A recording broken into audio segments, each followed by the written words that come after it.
And people ask me this kind of stuff all the time. Yeah. Like, what do I do? How do I sleep better? How do I stop stressing? And usually I find that people are not serious, meaning they want an answer, but they don't want to do the work. Right. Yeah. So I was like, look, it's really simple. Can you not eat until 2 p.m.? I was like, yeah.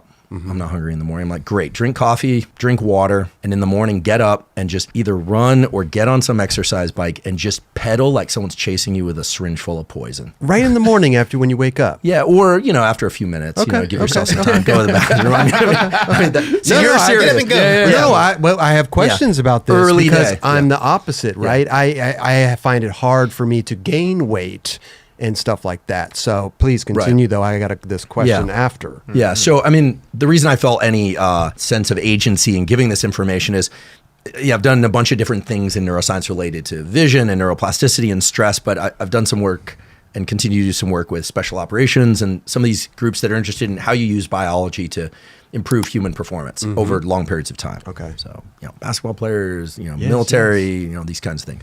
And so there's a pretty straightforward formula where when you've been asleep all night, your fuel reserves, like you've got fuel in your fat, you guys don't have any of that, but you got fuel in your fat, you've got fuel in your muscles that can be burned, and you've got fuel in your liver. It's called glycogen. And when you wake up early, all of that is as low as it's going to be because you haven't been eating anything. Got you. And so if you exercise then, your body starts dropping into your body fat stores quicker. So what I was trying to give Mike was a tool that would allow him to see some results really quickly. Oh. So I said, look, do it fasted and then continue to hydrate and then eat your first meal in the afternoon. And I said, and also, do you like drinking? And he was like, well, I don't know. I drink mostly because it kind of sets me straight up here. And I was like, well, we can talk about the stuff to kind of set your head level. He wasn't spun out. He just obviously was medicating with alcohol. Sure. And not in a severe way because he's fully functional. He's an amazing photographer, raised 2 kids. And so I want to be clear about what we're talking about here. Yeah. I didn't detect anything dysfunctional about him. He was just reporting to me that he wanted some assistance. Right. So I said, would you be willing to drop the drinking or pare it back? Yeah. And he said, sure. So, okay. So explain that. And I said, look, and here's my number. Just for the anxiety and stress management, I'll give you some breathing, some respiration tools that work really well that are not, woo mysticism. It's not, I'm not going to tell you to meditate 30 minutes a day, although that's a cool practice too. I'm going to give you some tools you can use in real time as you're working hard and dealing with whatever it is you're dealing with in life. Okay. So that ends.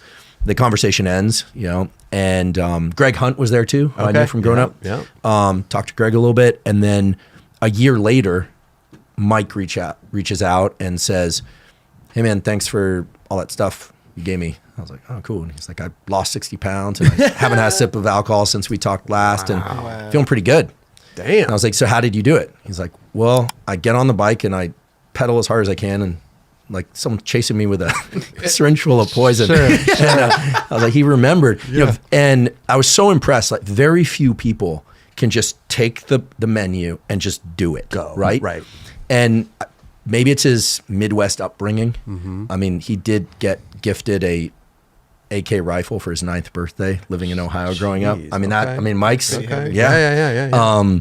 But some people also, I feel like, reach that point in their life where they're like, it's time. This is whether it's smoking or drinking, like you can't quit smoking unless you're mentally prepared to, right? It's like there's that switch. Look, I always say the beauty of being young is that neuroplasticity, your nervous system's ability to change in response to experience, to learn things, is at its absolute peak. However, you don't have that much control over your life when you're young, right? Especially when you're really young. As you get older, it gets harder to change your nervous system, but you can do it. But the advantage you have is that you can direct exactly what changes you want to happen. And so there are 2 different ways to change your nervous system depending on whether or not you're younger or you're older. And it's not like the gate drops right at 25. It just tapers off. But Mike made the decision, and I always say, you if somebody is an adult, you can't change their mind. Right. You literally can't. They have to make the decision to do that. And he flipped the switch. He flipped it, and he's still there. And I think he feels much better physically. And I feel guilty.